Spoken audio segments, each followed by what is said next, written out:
Fala, doutor, edição da segunda-feira, dia 2 de outubro. Bom dia, doutor Paulo Viesli. Bom dia, Paulinho. Bom dia, rádio ouvintes, Ponto Crítico. Bom dia, rádio ouvintes da Rádio Cruz Alta. Bom dia, Facebook. Bom dia, Instagram. Estamos aí com mais uma edição do nosso Fala, doutor.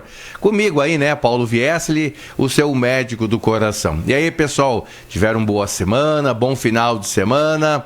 É incrível como cada vez mais é maior a saudade, Paulinho, quando Sério? nós estamos pré-programa, aí a gente já fica já elaborando na cabeça o que vai dizer, o que vai falar, como abordar as pessoas, né?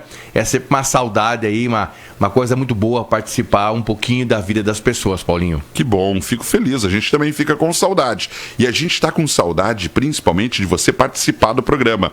Não esqueça, o WhatsApp da Rádio Cruz Alta está à sua disposição, que é o Telesul, o WhatsApp Rádio Cruz Alta, 981101140. Você pode fazer perguntas sobre o tema, mas também tirar as suas dúvidas, tá? É à vontade, como você quiser falar. Ou então o WhatsApp direto do Fala Doutor, que é o 99164-4534.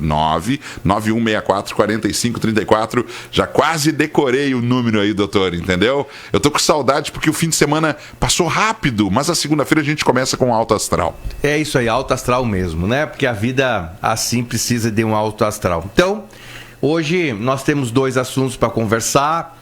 Um deles é o diabetes mellitus, nós vamos deixar para o segundo bloco. E agora eu quero conversar um pouquinho com vocês sobre a 18ª edição da Semana do Coração, uma campanha preventiva que o Instituto de Cardiologia realiza desde 2007. Desde 2007 nós estamos aí levando informações para as pessoas, né? Para que as pessoas possam ter um pouco mais de qualidade de vida com atitudes simples. E dentro das comemorações da Semana do Coração, uma delas é uma palestra que eu quero convidar todos vocês a participar dessa palestra amanhã, na casa, ali na Câmara dos Vereadores, no Salão Nobre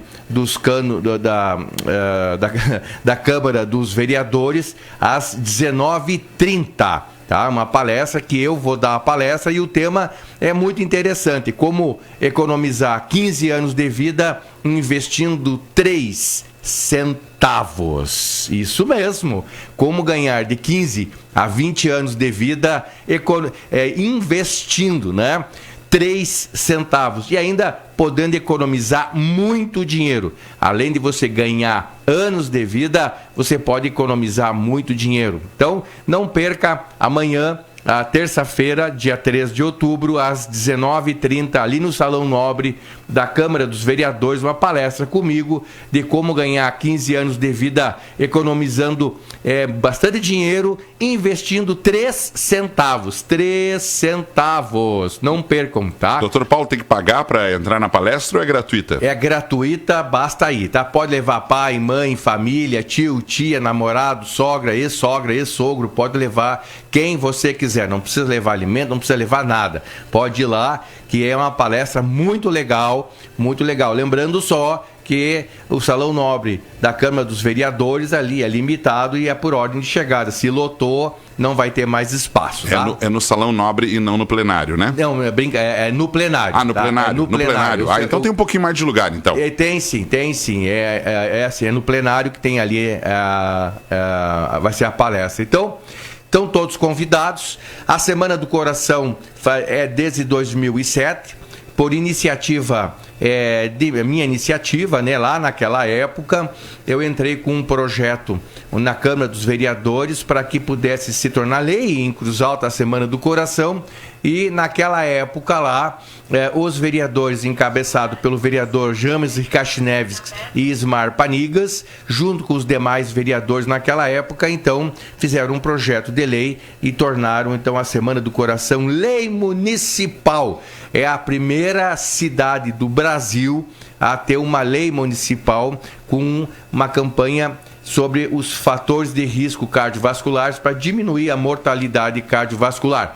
E 6 meses depois, foi a cidade de São Paulo que também implementou a lei municipal Semana do Coração, né?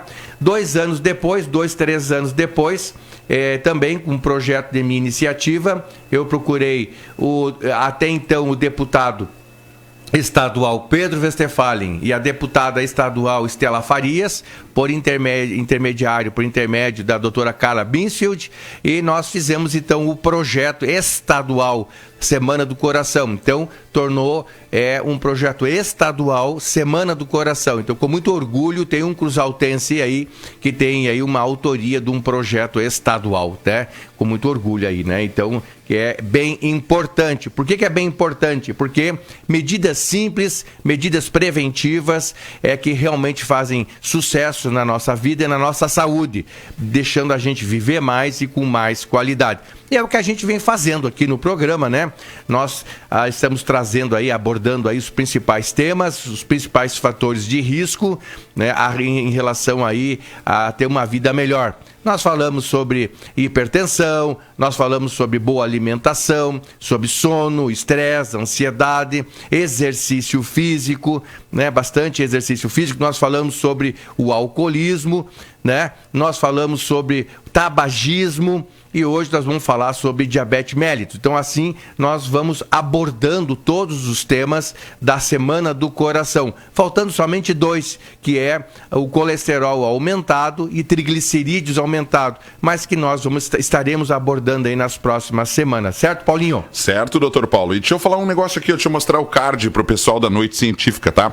Como ganhar de 10 a 15 anos de vida investindo apenas 3 centavos. Então amanhã, não esqueça, o Dr. Paulo Viessel, ele que é médico, docente da Unijuí, idealizador da Semana do Coração, realizador da Semana do Coração, é amanhã dia 3, tá? A partir das 19h30, com entrada franca no plenário da Câmara de Vereadores. Agora eu já dei meu recado, agora eu quero ouvir aí o senhor falar, não é eu que tenho que falar agora é o senhor. Muito bem, vamos lá, pessoal. Qualquer coisa aí no nosso WhatsApp, no 991644534, tá? 991644534 ou no Instagram, ao vivo e a cores. Eu tô no Instagram, Facebook, nesse momento, tanto no meu Facebook, no meu Instagram, como da Rádio Cruz Alta, no Ponto Crítico, nós estamos aí ao vivo e a cores à sua disposição. Mande o seu comentário, mande a sua dúvida, mande a sua crítica, se manifeste, que a gente está aqui à disposição de vocês. Diabetes mellitus, o que é isso, né? Diabetes mellitus, que nome estranho isso aí, diabetes mellitus. Então, diabetes mellitus é uma doença já muito antiga,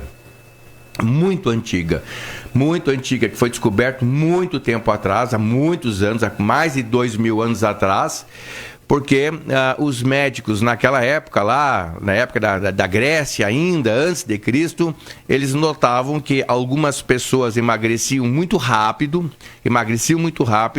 e que ao redor da urina deles tinha um grande acúmulo de formigas e que outras pessoas que urinavam na calçada não tinham acúmulo de formiga. Naquela época, as pessoas urinavam na rua, porque não tinha lugar para onde urinar. Então, urinavam na rua, né?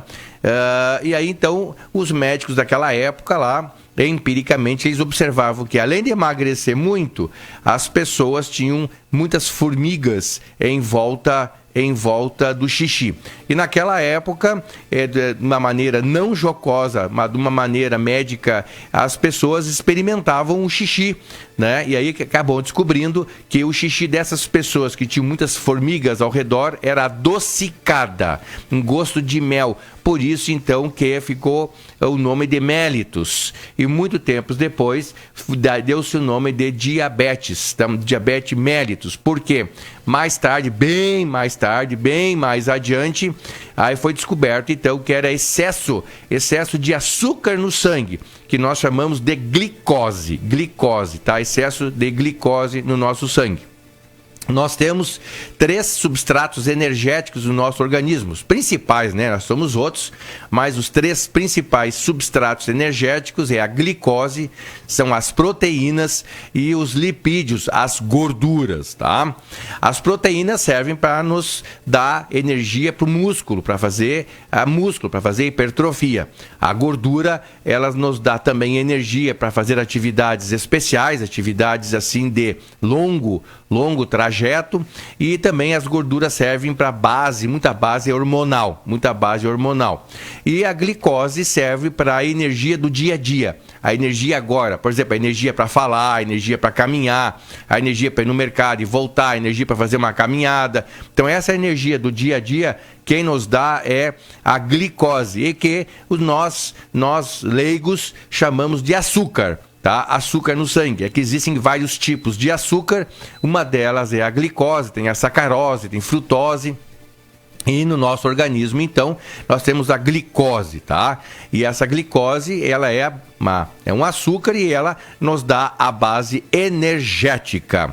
Da onde que vem o termo diabetes mellitus, então? Ela vem do excesso de açúcar, excesso de glicose no nosso corpo. A nossa taxa basal, a nossa taxa normal de glicose no nosso sangue é até 100 miligramas por decilitro, é até 100, tá? De 100 a 130 é considerado intolerância, ou seja, nem normal e nem anormal. E acima de 130, e se repete várias vezes acima de 130, aí então é chamado de diabetes, tá bom? Então isso só do ponto de vista de taxa de diagnóstico por laboratório, metabolismo. Claro que existem outros testes para a gente avaliar o diabetes, tipo a hemoglobina glicada, né? A glicose pós-prandial de 2 horas, curva glicêmica. Existem outros testes que nos dão o diagnóstico. Mas, do modo geral, com a dosagem do sangue em jejum, passou de 130 2 vezes já é considerado diabetes. Então, 134 já é considerado diabetes, tá? 150, 160, 280, e aí então já é considerado diabetes. E quais são os sintomas? Os sintomas do diabetes? O diabetes, na maior parte das vezes, é que nem a pressão alta, ela é assintomática, ela é sem sintomas, ela não produz sintoma nenhum. Tá? Então o camarada está com 180 e não sabe, 160 e não sabe, né? Então ele vai aumentando aí as nossas taxas de glicose. E com o tempo, essa glicose aumentada, ela é tóxica para o nosso organismo. Ela começa a produzir alterações internas, silenciosas no nosso organismo. Começa a ocorrer aí um envelhecimento dos nossos vasos sanguíneos, e esse envelhecimento é chamado de aterosclerose, que é a base do envelhecimento geral do organismo. O cigarro também produz envelhecimento dos nossos vasos, chamado aterosclerose. A pressão não controlada também produz. O estresse, o álcool em excesso, a falta de exercício também produz. O inverso é verdadeiro, o exercício reduz. Por isso que a gente fala muito em fazer exercício físico. O cigarro, né, eu já falei, produz também esse envelhecimento.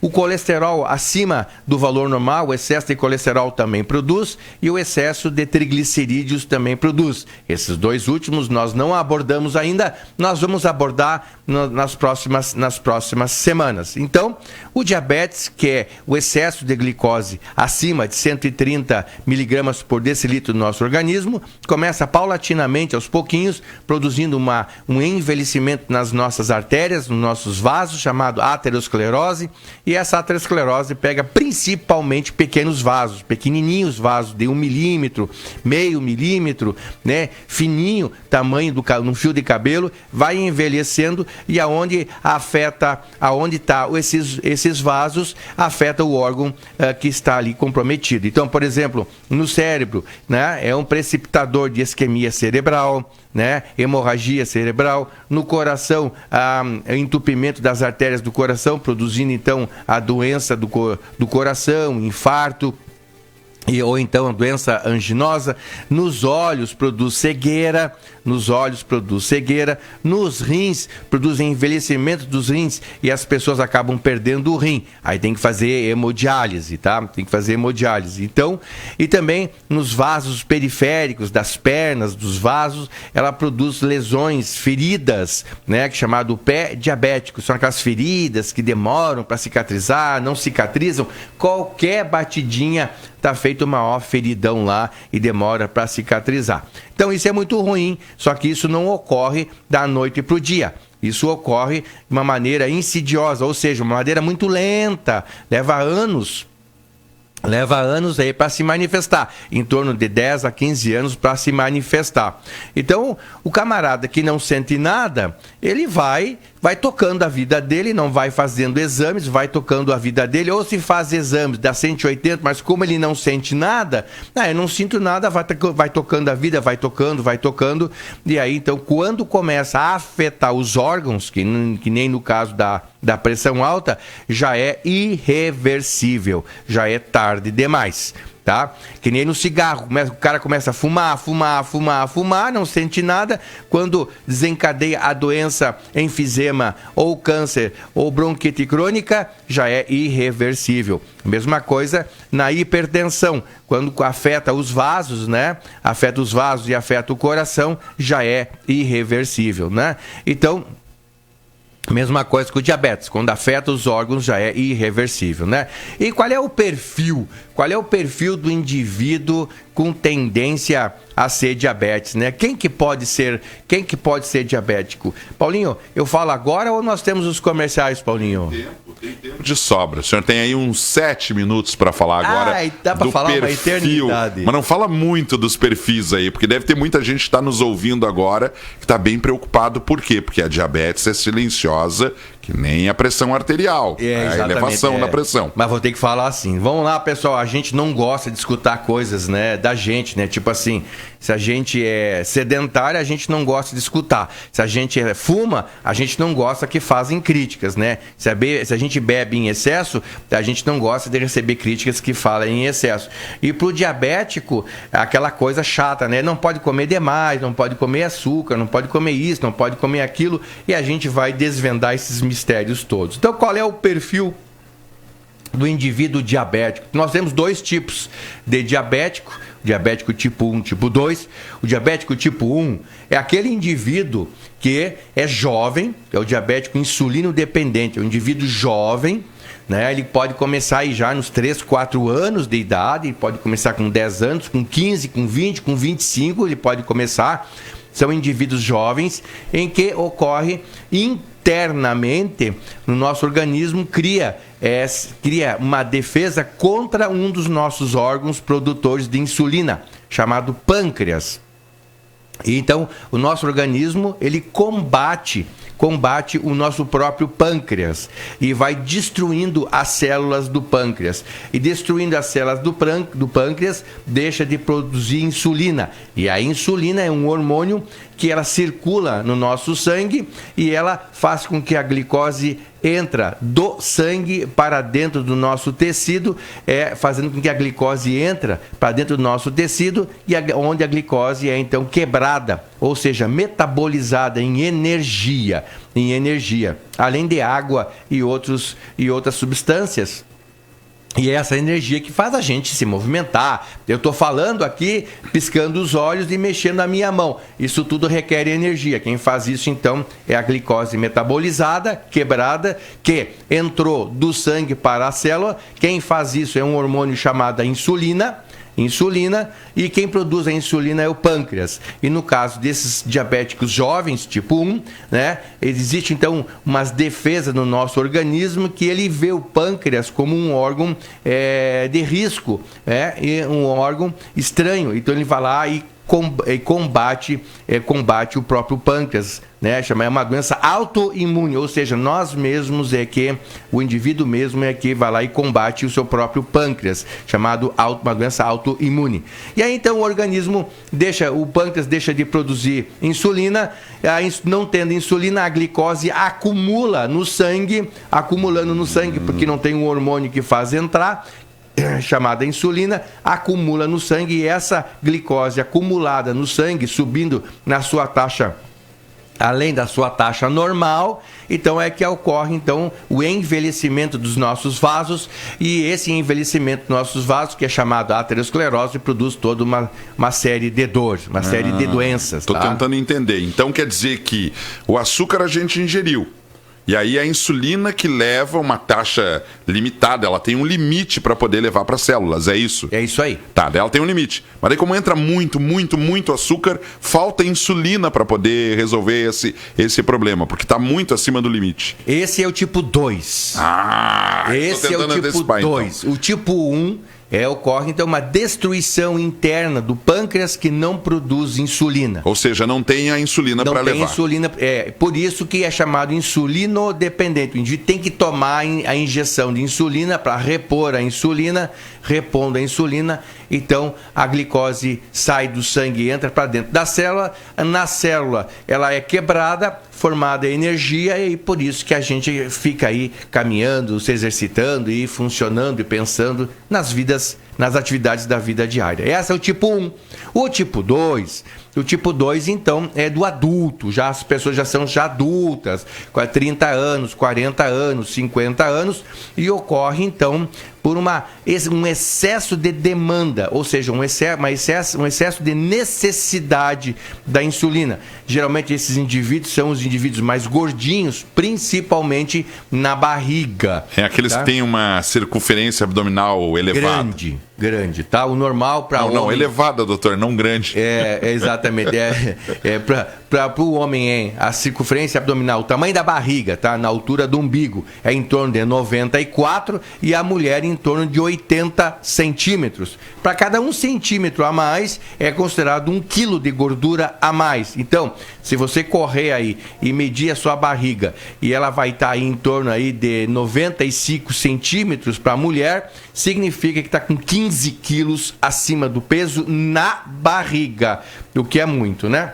Essa gordura acumulada na barriga, ela compete com a nossa insulina. Ela compete com a nossa insulina e ela inativa a nossa insulina interna, deixando o nosso organismo com resistência à insulina. Então, o diabetes tipo 2, nós temos insulina, só que a nossa insulina não funciona, porque nós temos excesso de gordura, principalmente na barriga, e esse excesso de gordura, principalmente na barriga, compete com a insulina, não deixando com que a insulina atue, fazendo com que então a glicose saia de dentro do sangue e atinja as células para nos dar a energia.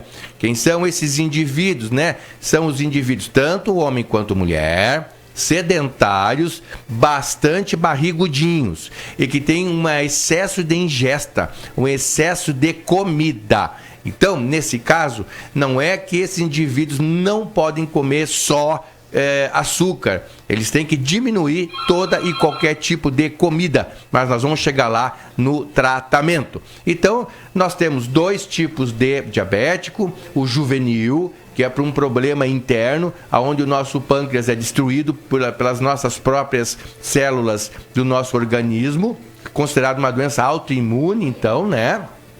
E que o indivíduo perde o pâncreas de produzir insulina. E o tipo 2, que o nosso pâncreas está normal, funcionando a todo vapor, só que quanto maior a quantidade de gordura no nosso organismo, principalmente na nossa barriga, essa gordura, ela dá resistência, ela compete com a insulina, então fazendo com que ocorra a não entrada da glicose do nosso sangue para a nossa célula. Com isso, então, acaba acumulando o sangue a glicose no nosso sangue, e esse excesso de glicose no nosso sangue é tóxico. Tá? Assim como a glicose é benéfica, o excesso é tóxico.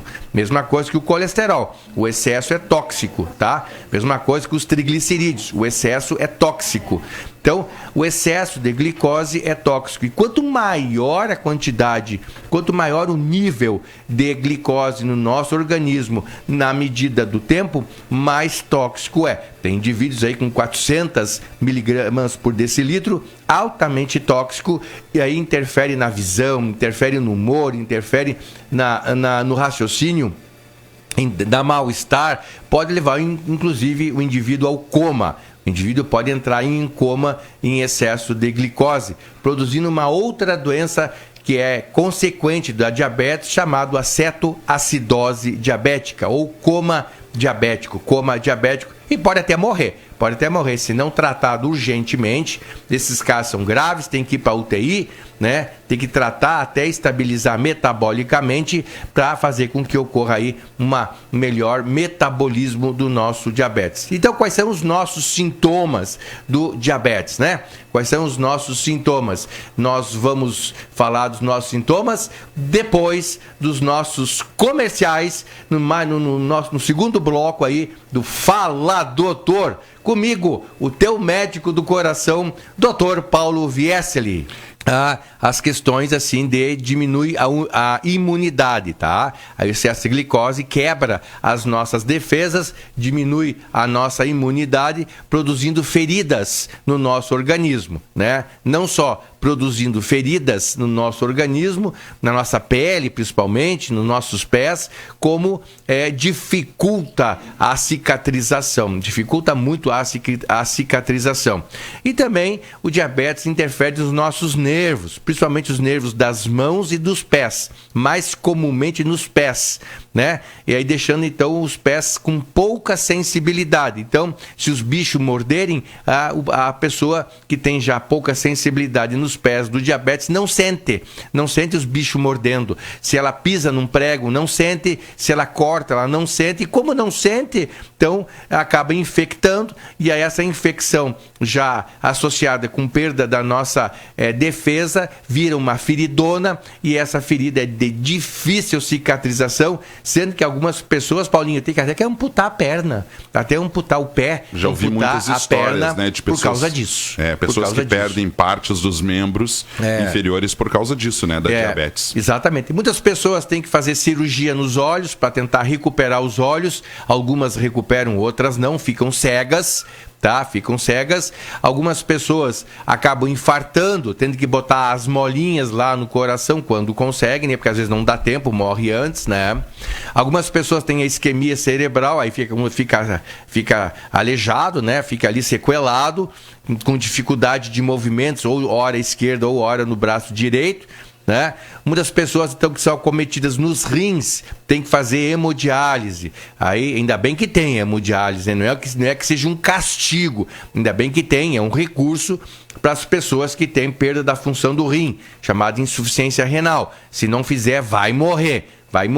Então, a hemodiálise é um tratamento substitutivo, né? Hoje eu estou gaguejando bastante, viu, pessoal? Então eu vou falar mais rápido e articular melhor a palavra para que vocês possam entender. Não achei que o senhor está gaguejando, o senhor só errou substitutivo, que é uma palavrinha bem complicada. Porque a gente acaba aí querendo falar muita coisa e às vezes acaba acelerando aí, porque o tempo está passando, o tempo passa e a gente fica preocupado. Eu vou lhe dar uma receita para o senhor ficar mais tranquilo aí para terminar o programa de hoje. O senhor pode falar sobre diabetes hoje e na segunda que vem. Que beleza!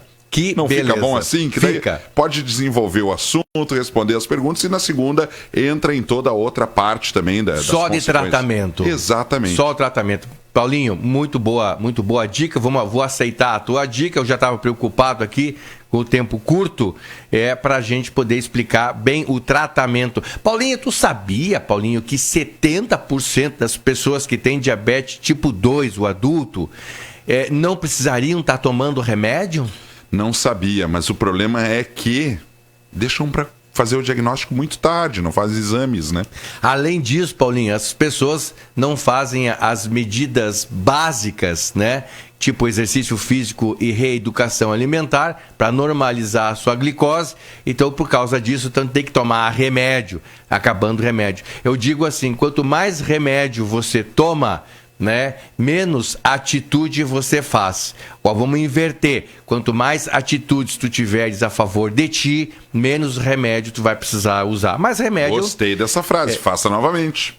Então é bem isso aí. Quanto mais atitude você fizer de saúde para o seu organismo, menos remédio você vai tomar, né? E quanto menos atitude tiveres para o teu organismo, mais remédio vai ter que tomar, né? E remédio é remédio, né? Você sabe que tem seus efeitos colaterais, etc e tal, embora tem que tomar. Se está indicado, é necessário, tem que tomar, tá? Porque se não tomar é pior. Se não tomar é pior, que nem hemodiálise. Se não fizer, morre. Que nem no caso do diabetes. Se não tomar remédio para o diabetes, morre.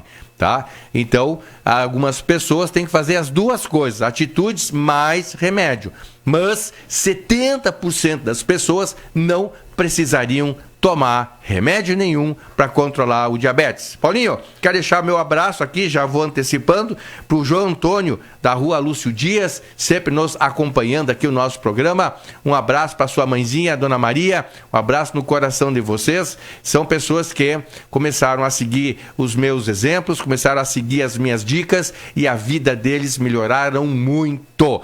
Isso também é muito bom, né? Isso é muito legal, isso aí é compensador. Eu me sinto muito satisfeito quando eu vejo que eu consigo mudar a vida das pessoas, né? Sem falar aqui de questões outras, mas quando eu consigo mudar a vida das pessoas, quando eu consigo influenciar positivamente a vida das pessoas, é uma realização. Como médico e como ser humano, eu me sinto realizado em ajudar as pessoas a ter uma vida melhor.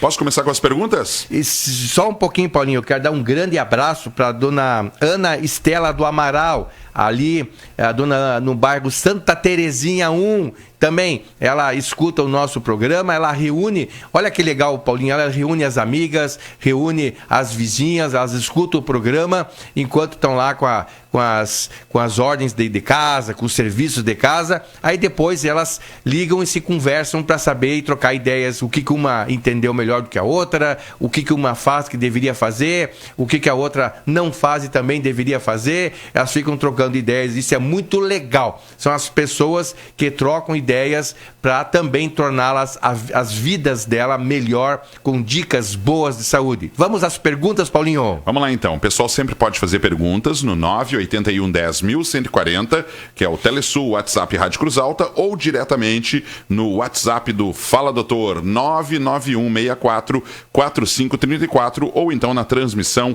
na rede social. A Fernanda Vieira está perguntando o seguinte: pergunta para o Dr. Paulo o que define se o paciente é pré-diabético ou diabético.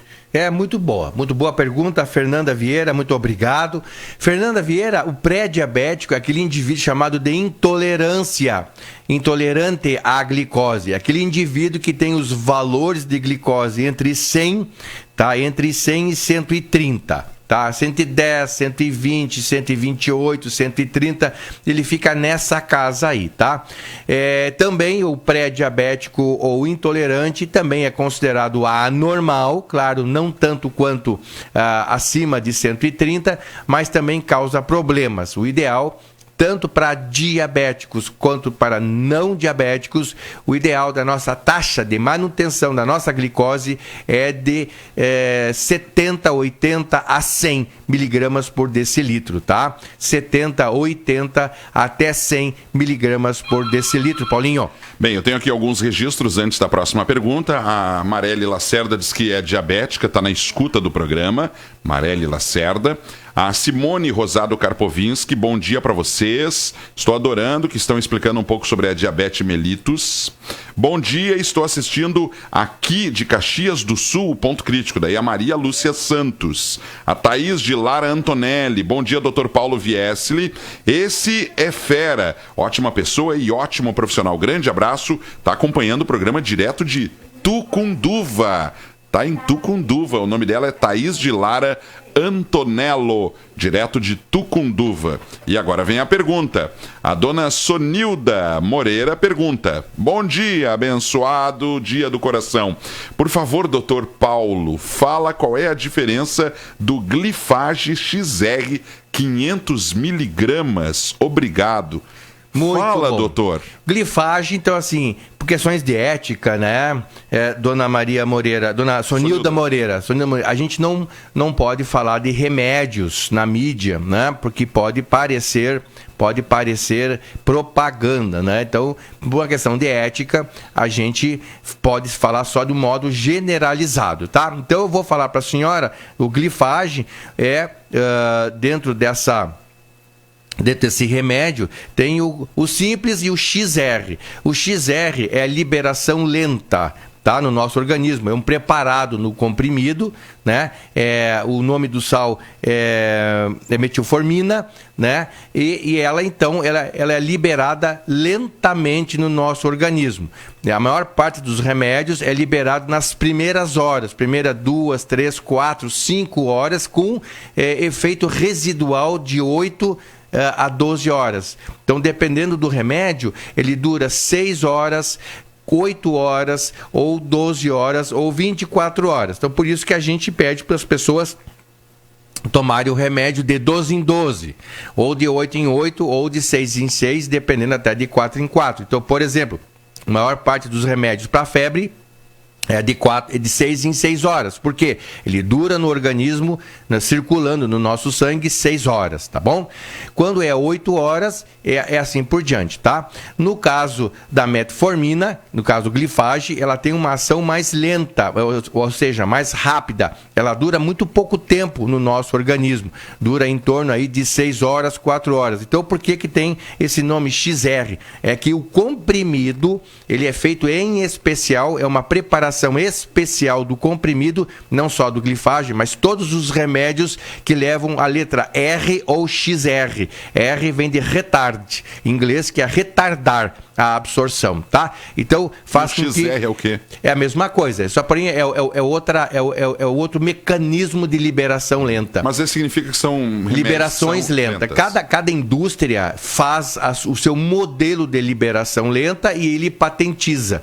Então, não pode uma outra empresa usar a mesma. Então, cada empresa, cada indústria farmacológica tem a sua maneira de liberar lentamente o remédio, tá? E quando faz isso, ele patenteia, por isso tem os nomes XR, R, retard, HERT, assim por diante, tá? Então, nada mais é do que liberação lenta, né? Liberação lenta que dura mais tempo, certo, Paulinho? Certo. A dona Neiva Zambra diz: esse doutor é fera. Mandou aqui a mensagem. Obrigado, Neiva. Mara Lúcia Toledo da Silveira.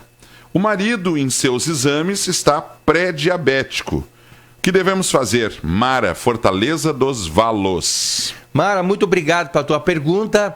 Nós vamos falar isso bem mesmo lá na segunda-feira que vem, que é o tratamento, como nós vamos combater o diabetes mellitus, tá? Na segunda que vem eu vou falar direitinho e dá.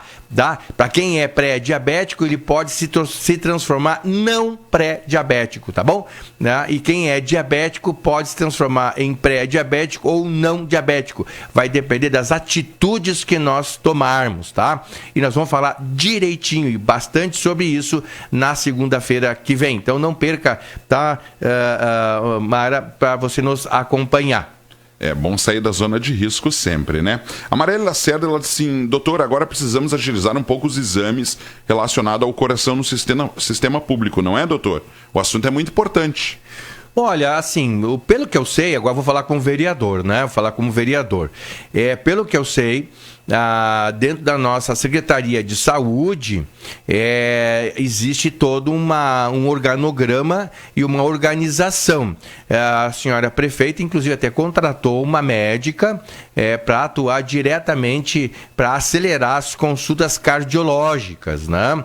E também tem os exames cardiológicos que a prefeitura fornece. Então, a prefeitura fornece os principais exames cardiológicos e, pelo que eu sei, a coisa está funcionando normalmente, né? Até de uma maneira até acelerada. O que não está funcionando ou pelo menos com mais dificuldade, são exames de alta complexidade em cardiologia.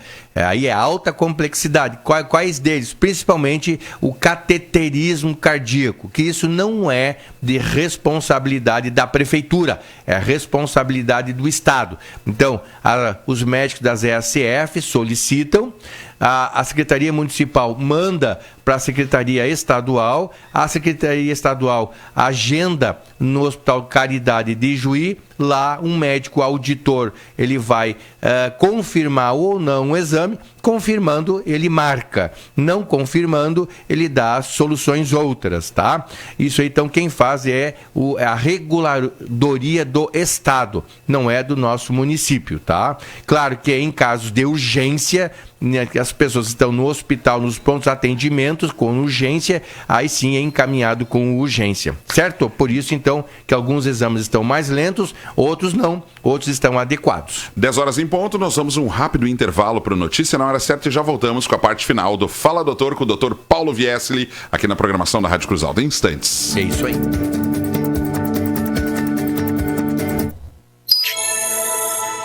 Cartórios de protesto, o jeito mais eficiente de recuperar uma dívida. Notícia na hora certa, 10 horas. Ministério da Justiça lança programa para enfrentar as organizações criminosas em todo o país.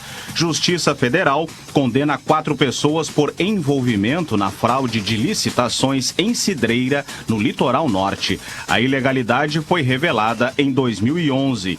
Boate que pegou fogo na Espanha estava sem autorização para funcionar desde o ano passado. 13 pessoas morreram no incêndio. Manhã ensolarada em Porto Alegre, agora faz 17 graus. A segunda-feira terá tempo seco no Rio Grande do Sul. A cobrança de dívidas de até 1 ano é gratuita com os cartórios de protesto. Acesse protestors.com.br. Trânsito. A BR-290 ainda apresenta lentidão na região das Ilhas devido a um acidente ocorrido mais cedo na ponte sobre o rio Jacuí.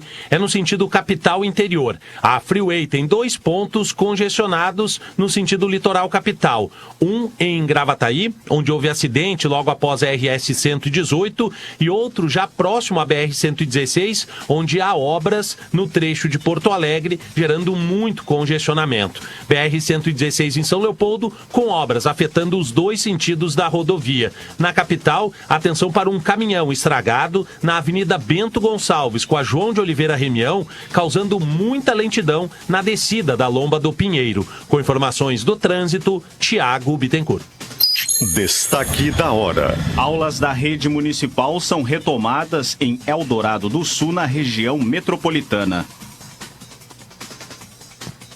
Desde o início da manhã de hoje, os alunos da rede municipal de Eldorado do Sul estão voltando às salas de aula. As atividades foram interrompidas na quinta e na sexta-feira passada em função das enchentes. Segundo a prefeitura, as aulas perdidas serão recuperadas aos sábados, mas as datas ainda serão definidas. Milhares de pessoas seguem atingidas pelos alagamentos na cidade. São 139 em abrigos do município e cerca de 1.400 em casas de parentes e amigos próximos. Os bairros mais afetados são Cidade Verde, Picada, Vila da Paz, Itaí e Sanssouci. Para a Rádio Gaúcha, Guilherme Milman. O ministro da Justiça e Segurança Pública, Flávio Dino, defendeu hoje a política de segurança pública do governo federal. Dino tem sofrido pressão por uma ala do PT que defende a criação de um ministério voltado apenas para a segurança pública. O ministro argumenta que a área já é central na atual configuração e que dividir o ministério prejudicaria o bom desempenho das ações de justiça e segurança. Cartórios de protesto, o jeito mais eficiente de recuperar uma dívida. Notícia na hora certa volta na Rede Gaúcha Sat às 11 horas. Para a Rádio Gaúcha, Mike Guimarães.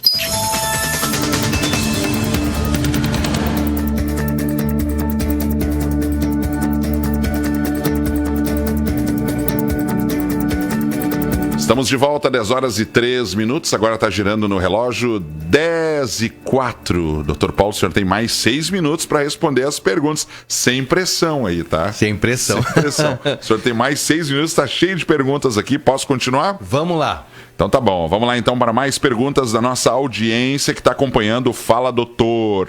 A Simone Rosado Karpovinski, ela pediu que o senhor explicasse um pouquinho sobre a diabetes mellitus, que ela ficou meio em dúvida sobre se é diabetes ou diabetes mellitus, se é a mesma coisa, é só nomenclatura, enfim. Ah, sim. Então, muito obrigado pela participação de todos. Nós estamos com bastante ouvintes aí interessados, né?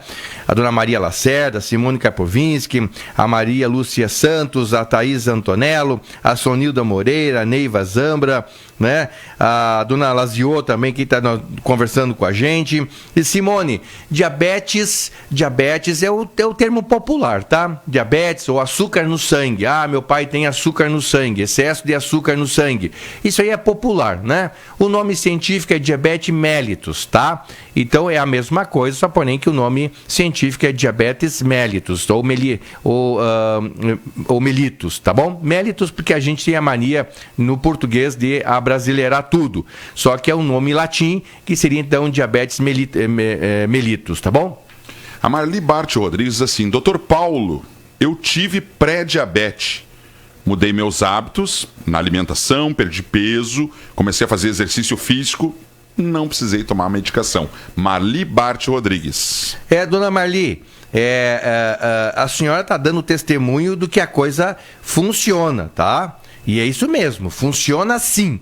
Funciona assim. Então, o indivíduo que é pré-diabético, onde ele mudar o estilo de vida, ele deixa de ser pré-diabético e, consequentemente, não vai ser diabético. Agora, o inverso é verdadeiro. Aquele indivíduo que já está pré-diabético, se não se cuidar, a tendência é se tornar diabético. Eu digo assim, quem está com a glicose até 100 no sangue é sinal verde, da sinaleira da vida, é sinal verde. Quem é pré-diabético, ou seja, com a glicose até 130, é sinal amarelo. E para quem passou os 130, é sinal vermelho, tá? Então, e nós podemos mudar as cores. É uma questão de tempo e mudança de hábito. Se você mudar os hábitos, sim, você muda isso. E parabéns, dona Marli, que a senhora sentiu no próprio corpo os efeitos de uma vida melhor. O Laziô, do bairro São Francisco, pergunta: labirintite está ligada a diabetes? Fala, doutor. Pois é, são coisas diferentes, né? Nós vamos ter um programa só sobre labirintite, porque acomete todo mundo. No modo geral, labirintite é uma inflamação que nós temos nos nossos aparelhos, nos nossos ouvidos, que faz com que a gente perca o equilíbrio, dá aquela sensação de náusea, vômito, de tontura, como se estivesse um pouquinho bêbado. O ambiente fica rodando. E essa crise, ela demora aí 7 a 10 dias. E está muito relacionado com estresse, tá? Está muito relacionado com sobrecarga emocional, com estresse, né? Geralmente o labirintite dá indivíduos que estão em crise de estresse, acabam tendo crise de labirintite. Claro que o estresse, ele é um facilitador do diabetes. Os indivíduos que são estressados, os indivíduos que são muito angustiados, depressivos, principalmente os muito estressados, acabam tendo diabetes piora a diabetes.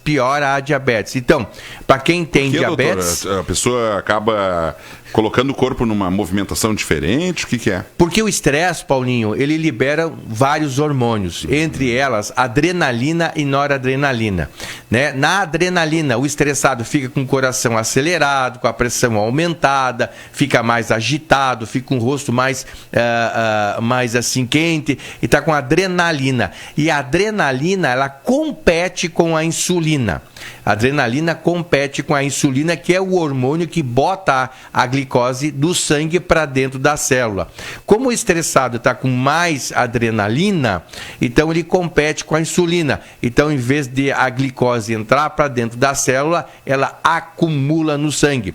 Por isso que para tratar as pessoas que são diabéticas e são estressadas ou muito ansiosas, é mais difícil. Porque a pessoa, além de controlar o diabetes, tem que controlar a sua ansiedade. E a ansiedade, o estresse, é um fator de piora para a doença diabetes e ela dificulta o tratamento. Então sempre temos que tratar a angústia ou a ansiedade ou o sofrimento psíquico do diabéticos para melhor controlar a diabetes, Paulinho. Que bom, pena que terminou o nosso tempo. Terminou. Só na segunda-feira que vem agora. Muito bom, então muito obrigado. O Paulinho já me deu a carta vermelha aqui, né? Já acabou o nosso tempo, isso aí. Mas eu te dei uma carta verde pro próximo programa. Muito bom, muito obrigado. Então são 10h08 aí, muito obrigado por mais essa edição do Fala Doutor. Comigo, o teu médico do coração, né? Paulo Viesli. Você pode revisitar o nosso programa, porque ele fica no Facebook, fica no Instagram ou no YouTube. Você pode rever o nosso programa, comentar com seus amigos, com as suas famílias, com o seu grupo de amigas, amigos, né? Numa roda de chimarrão, você pode colocar lá o programa e assistir o programa de novo. E pode ver nas nossas mídias sociais, no Instagram do Dr. Paulo Viesli, ou no YouTube do Dr. Paulo Viesli, ou até mesmo no gabinete do Dr. Paulo Viesli. Muito obrigado pela presença todas de vocês, muito obrigado pelo dia de hoje, fiquem com Deus e luz e até a próxima segunda-feira com Fala Doutor!